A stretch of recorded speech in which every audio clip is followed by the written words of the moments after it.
मेरा नाम अलका है। सभी मुझे अनु कहकर ही पुकारते हैं। मेरे दोनों बेटे भी घर में पति के सामने भी अनु कहकर ही पुकारते हैं। उनका कहना है कि मैं किसी भी तरह से उनकी मोह नहीं लगती, हम उम्र ही लगती है।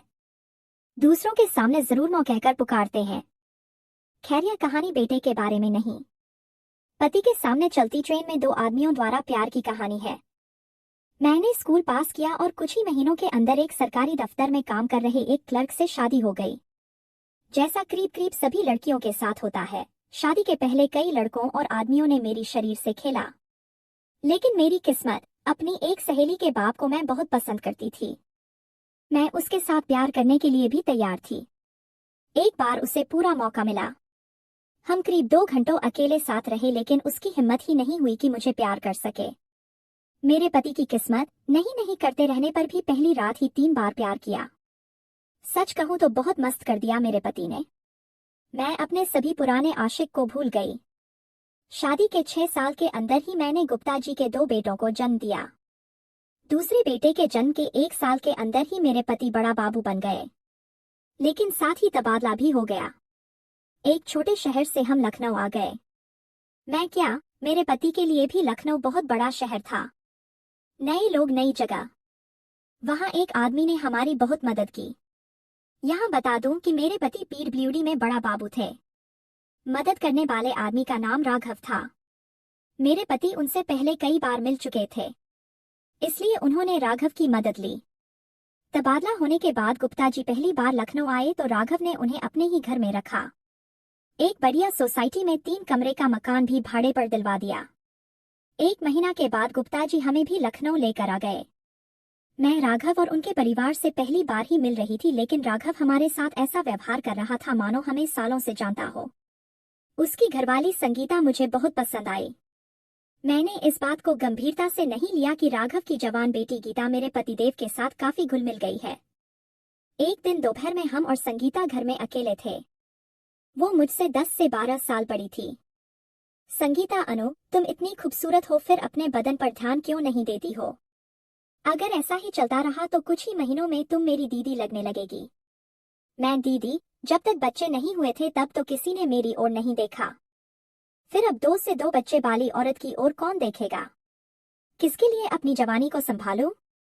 संगीता, तू नहीं जानती है कि तू कितनी सुंदर और मस्त है, लेकिन तू ऐसे ढीले ढाले कपड़ों में रहती हो कि कोई तुम्हारी ओर ध्यान ही नहीं देता। मैं नहीं चाहती थी, लेकिन संगीता जिद कर मुझे एक जिम में ले जाने लगी।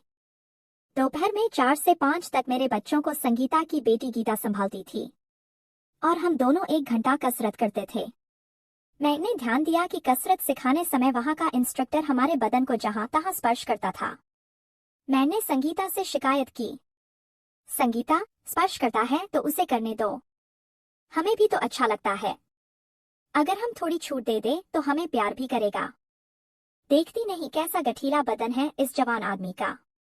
तुम्हारे गुप्ता जी बहुत ही खूबसूरत जवान है, लेकिन वैसे लोगों को मेरी बेटी गीता जैसी जवान लड़की बहुत पसंद करेंगी, लेकिन हमारे जैसी 2 से 2 बच्चों की मोह को ऐसा ही हट्टा कट्ठा आदमी खुश कर सकता है। बोल करवाएगी? मैं बोली, चुप रहो। तुझे प्यार करना है तो कर ले, मैं राघव से नहीं कहूंगी। तब उसने ऐसी बात कही जो मैंने कभी उम्मीद नहीं की थी। संगीता, तू बोलेगी तो भी कुछ फर्क नहीं पड़ेगा। तुम्हारा राघव खुद अपना काम निकलवाने के लिए मुझे कई लोगों के पास भेजता है। अनु, सच कहती हूँ। संगीता की बातों से मैं नाराज नहीं हुई। हाँ, इतना जरूर हुआ कि मैंने इंस्ट्रक्टर को कभी रोका नहीं। वो कसरत सिखाने के बहाने शरीर को स्पर्श करता रहा, लेकिन उसने हम दोनों में से किसी के साथ प्यार करने की बात नहीं की। 3 महीना गुजरते गुजरते मुझे अपने बदन में खुद बहुत फर्क आने लगा। हमने 3 और महीना वहां ट्रेनिंग ली, उसके बाद घर में ही कसरत करने लगी। गुप्ता जी ने कहना शुरू किया कि मेरे साथ प्यार में उन्हें जो मजा अब आता है वो मजा पहले कभी नहीं आया था। मैंने एक बात और देखी, राघव का मेरे घर आना जाना बहुत बढ़ गया। पहले भी मेरे लिए बच्चों के लिए उपहार लाता था, लेकिन अब बहुत महंगे उपहार लाने लगा था और वो भी जल्दी जल्दी। लेकिन उसने एक बार भी मेरे साथ प्यार का इजहार नहीं किया, ना ही उसने कभी मुझे स्पर्श करने की कोशिश ही की। होली में भी उसने सिर्फ गालों में ही रंग लगाया। देखा कि गीता भी प्यार से गुप्ता जी को जहां तहां रंग लगा रही है। मैं थोड़ा अलग हट गई। मैंने गुप्ता जी या गीता या संगीता से इस बारे में कुछ नहीं कहा। मुझे ऐसा लगा कि गुप्ता जी और गीता प्यार कर चुके हैं। रात में भी मैंने गुप्ता जी से कुछ नहीं कहा, लेकिन जब वो मुझे प्यार कर रहे थे तभी मैंने फैसला किया कि पहला मौका मिलते ही राघव या किसी और से जरूर प्यार करूंगी। मुझे दूसरे आदमी की जरूरत महसूस होने लगी थी। तब तक मेरी और संगीता के दोस्ती को 2 साल से ज्यादा हो गया था। संगीता ने मुझे कभी उस जिम के ट्रेनर या किसी और से प्यार करने की जिद नहीं की, लेकिन वो अक्सर दूसरे के साथ की अपनी प्यार के किस्से को खूब मजे लेकर सुनाती थी। संगीता के अनुसार उसने शादी के पहले 2 आदमियों से और बाद में 7 दूसरे आदमियों से प्यार किया था और उसके पति राघव को सब मालूम था। होली को 2 महीना हो गए और अचानक एक दिन गुप्ता जी ने कहा कि उनकी छुट्टी मंजूर हो गई है। उन्होंने कहा कि अगले हफ्ते हम पहले गुवाहाटी और बाद में दार्जिलिंग जाएंगे। 2 दिन बाद ही मेरे सास ससुर आ गए। इनके आने की मुझे कोई खबर नहीं थी। रात में मैंने पूछा, गुप्ता जी इस बार टूर पर सिर्फ हम दोनों ही जाएंगे, बच्चे वो बाबू के साथ रहेंगे। मैंने बहुत जिद की बच्चों को साथ ले जाने की, लेकिन गुप्ता जी अपनी जिद पर अड़े रहे। अगले शनिवार की सुबह हम नई दिल्ली पहुंचे और दोपहर 2 बजे एक ट्रेन के डब्बे में घुसे। गर्मी का महीना था, लेकिन डब्बा में घुसते ही मेरा पूरा बदन सर्द हो गया। मैं पहले भी ट्रेन में कई बार बैठी थी, लेकिन उस दिन जिस डब्बे में घुसी वैसे डब्बे में पहले कभी नहीं बैठी थी। अपनी सीट पर बैठी। हमारे सामने वाली सीट खाली थी। गुप्ता जी ने बताया कि हम राजधानी एक्सप्रेस में बैठे हैं। उन्होंने यह भी कहा कि यह सबसे महंगी ट्रेन है। मैं इतना खर्चा करने की क्या जरूरत थी? गुप्ता जी रानी, जहां दूसरी ट्रेन 40 से 42 घंटा समय लेंगे, यह ट्रेन हमें 26 घंटा में ही पहुंचा देगी। सच कहता हूं, तुम्हें बहुत बढ़िया लगेगा। मैं बढ़िया तो तब लगेगा जब मैं जिंदा रहूंगी। इस ठंडी में मैं मर ही जाऊंगी। मैं बोल ही रही थी कि पर्दा हटाकर 2 जवान आदमी अंदर घुसे। एक ने ऊपर के बर्थ से एक कंबल उठाकर मेरे ऊपर रखा। वो आदमी, मैडम डरिए मत, हम आपको नहीं मरने देंगे। ये कंबल ओढ़ लीजिए, थोड़ी ही देर में आप गर्म हो जाएंगी। दोनों आदमी सामने के बर्थ पर बैठ गए। वे दोनों बैठे और ट्रेन चलने लगी।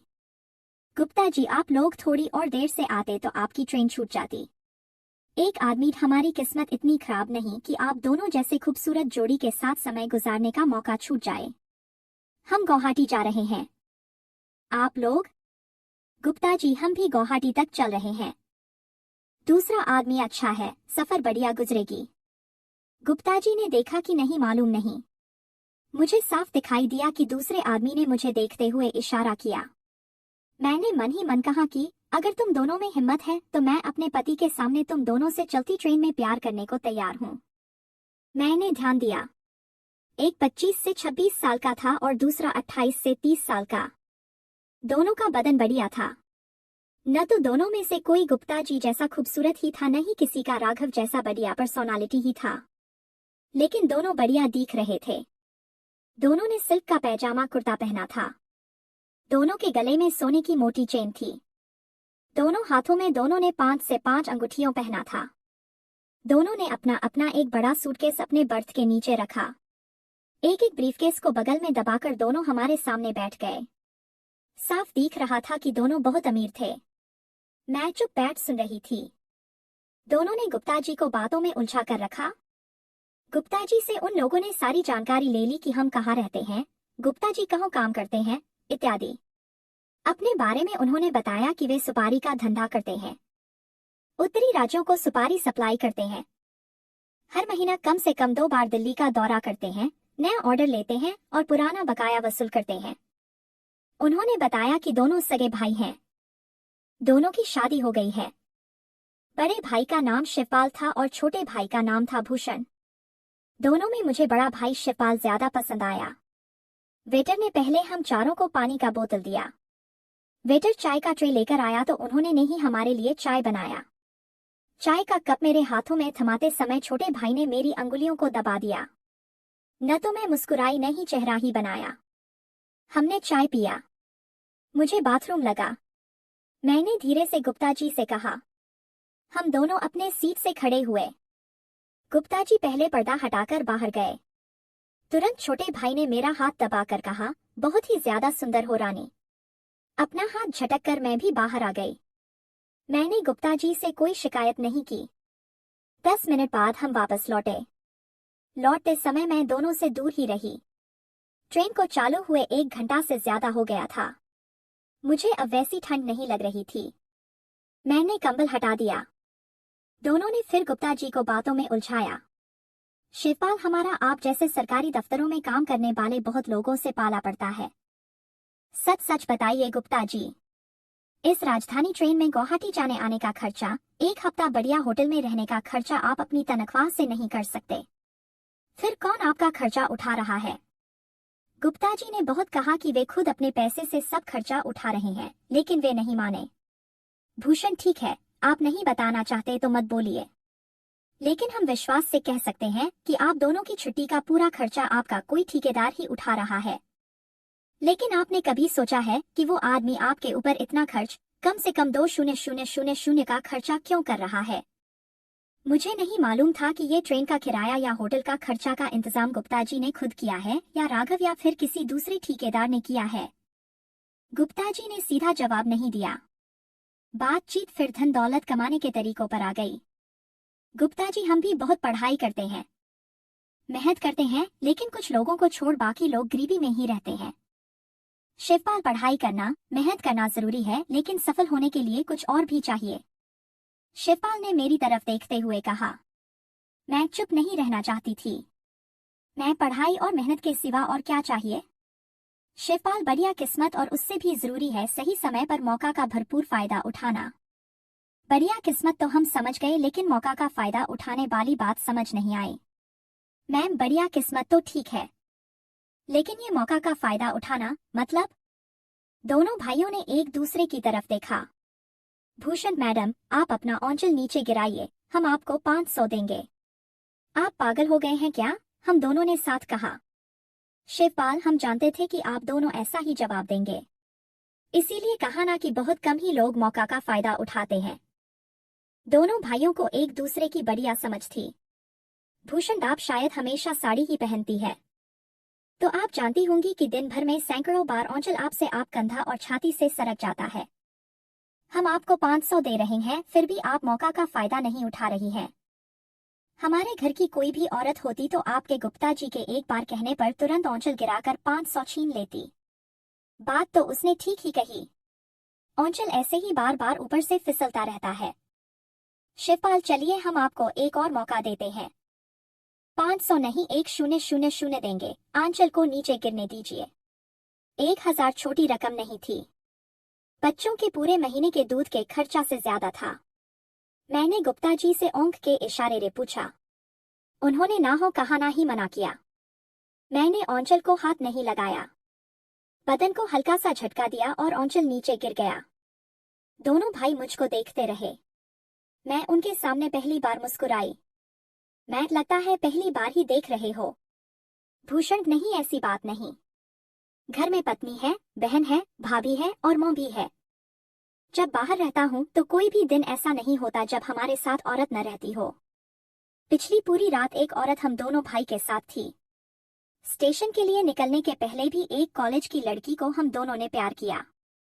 मैंने पहले ही फैसला कर लिया था कि गुप्ता जी मुझे छोड़ दें तो छोड़ दें, लेकिन ये दोनों अगर हिम्मत करेंगे तो मैं चलती ट्रेन में ही पति के सामने प्यार कर लूंगी। शिवपाल ने मेरे हाथ में 1,000 रखा। वो दोनों हमारे साथ खेल रहे थे। मुझे भी इस खेल में मजा आने लगा था। मेरी बात सुन भूषण ने मुझे दिखाते हुए अपना ब्रीफकेस खोला। ब्रीफकेस में नोटों के बंडल थे ही, उसमें कुछ मैगजीन जैसी किताबें भी थी। उसने एक वैसी किताब निकाल कर गुप्ता जी को दी। शिवपाल, आप दोनों को एक राज की बात बताता हूँ। आप लोग किसी को बोलेंगे तो जल्दी कोई नहीं मानेगा। मैं, कौन सी राज की बात? भूषण, भैया की शादी हमसे 5 साल पहले हुई। जैसे अनुजी, आपको देखकर हम दोनों पागल हो रहे हैं, वैसा ही पागल मैं भाभी को देखकर हो गया था। भैया की शादी के 3 साल पहले से हम दोनों मिलकर ही किसी को प्यार करते थे। भूषण, लड़की एक ही होती थी, लेकिन वो हम दोनों को खुश करती थी। हमारी माँ और दूसरी औरतों ने बहुत टोका, लेकिन हमने कह दिया कि हम अपनी घरवाली को भी मिलकर ही प्यार करेंगे। हम दोनों उसकी बात सुन तो रहे थे, लेकिन मुझे लग रहा था कि वे जो बोल रहे हैं सब झूठ बोल रहे हैं। शिवपाल गुप्ता जी, अनु, आप दोनों का चेहरा देख लग रहा है कि आपको हमारी बात पर विश्वास नहीं हो रहा है। हाथ कंगन को आरसी क्या? चलिए, आप दोनों गुवाहाटी में हमारे मेहमान हैं। आप दोनों जितने दिन रहना चाहे हमारे साथ रहिए। शिवपाल, सिर्फ हम दोनों की घरवाली ही नहीं, अनु भी उनके साथ रहेगी। 3 औरतें और हम 3 मर्द। मैं, आप दोनों पागल हो? वेटर अंदर आया और खाली सूप का कटोरा लेकर चला गया, लेकिन कुछ ही देर बाद खाना लेकर आया। एक भाई ने वेटर को 200 दिया और वेटर ने हमें सब कुछ जितना चाहते थे खिलाया। खाने के बाद हमने आइसक्रीम भी खाया। आइसक्रीम खाकर मैंने कंबल हटाया, खड़े होकर अकेले ही बाहर चली गई। बाथरूम कर वापस आई। शिवपाल, अब वेटर हमें रात में डिस्टर्ब नहीं करेगा। मैंने गुप्ता जी की ओर देखा। मैं समझ गई कि जब मैं बाहर गई तब जरूर इन दोनों भाई ने गुप्ता जी के साथ कोई डील किया होगा। मुझे ना रुपए चाहिए था ना ही कुछ और। मेरी आंखों के सामने गीता की हरकत बार बार सामने आ रही थी। शिवपाल गुप्ता जी, गुवाहाटी में आप दोनों हमारे घर में ही रहेंगे। गुवाहाटी से आप दार्जिलिंग जाएंगे, लेकिन अनु आपके साथ नहीं जाएगी। अनु हमारे साथ रहेगी और आपके साथ हमारी बहन वीना जाएगी। वो आपकी घरवाली जैसी रहेगी। वापसी में आप अनु को ले जाइएगा।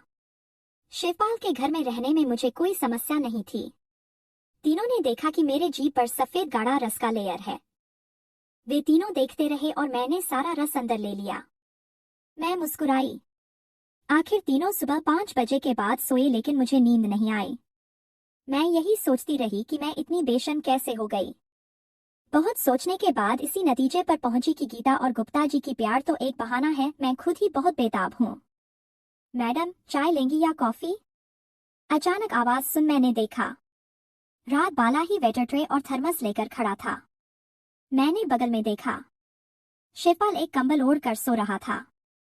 मैंने भी अपने को कंबल से ढक रखा था। मैंने कंबल को झटका, कंबल नीचे गिरा। गुवाहाटी पहुंचकर जैसा कहा था, शिवपाल ने मुझे और गुप्ता जी को अपने ही घर में रखा। गुप्ता जी ने शिवपाल की बहन को अपनी घरवाली समझ 9 दिन तक प्यार किया। रात में मुझे प्यार करते समय शिवपाल और भूषण ने पूछा कि उसने सारा रुपया वापस क्यों कर दिया। मुझे सिर्फ बढ़िया आदमी चाहिए, धन दौलत नहीं। 10 दिन बाद जब वे घर लौटे तो मैंने कहा, गुप्ता जी, मैं आपकी घरवाली हूँ, कोई बाजारू नहीं हूँ। उन दोनों ने जो भी रुपया दिया था वो सारा मैंने वापस कर दिया।